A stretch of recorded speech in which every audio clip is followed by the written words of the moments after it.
Quint Studer recently launched the Greater Pensacola Entrepreneur Fund. It's an opportunity for folks to get that small loan that they need to get started, and to talk more about it and how he was inspired, where the idea came from, is Quint Studer joining us here in the studio. Thank you and good morning. Thank you. So this came from a trip to Asheville. Asheville inspired you in this way and in many other ways to launch businesses. Yes, we went up to Asheville, Rishi and I, and actually we went up twice and brought different people with us and basically said, you know, how did they do it? And it was really neat because they showed us, when you go to Asheville, it's so vibrant. It's like Palafox today. You can't see it not being like that. But what they showed us was boarded up buildings, empty apartments, and the whole bit. And we said, how did you do this? And they gave us a number of ideas. Some of them we've already implemented, like the business challenge, where you got Carmen's Lunch Bar came from that idea. How do you do a business challenge? The training we're doing with the Studer Community Institute, trying to build skills with leaders, because that's key. But the other thing they talked about is getting capital to people.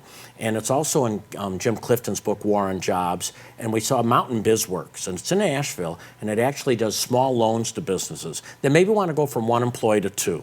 Maybe from 10 to 15, maybe from 20 to 25, and they gave them a way to get capital.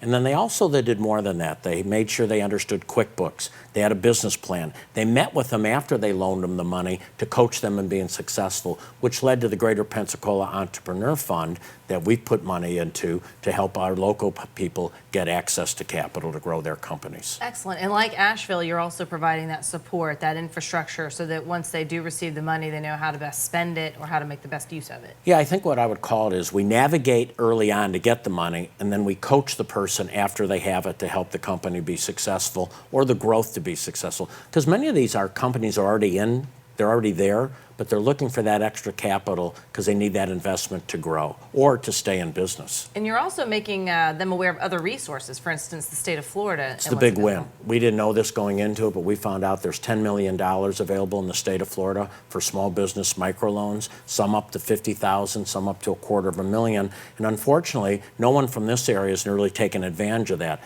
So Mark Anderson, who's been trained in how to navigate those loans, will also work with them.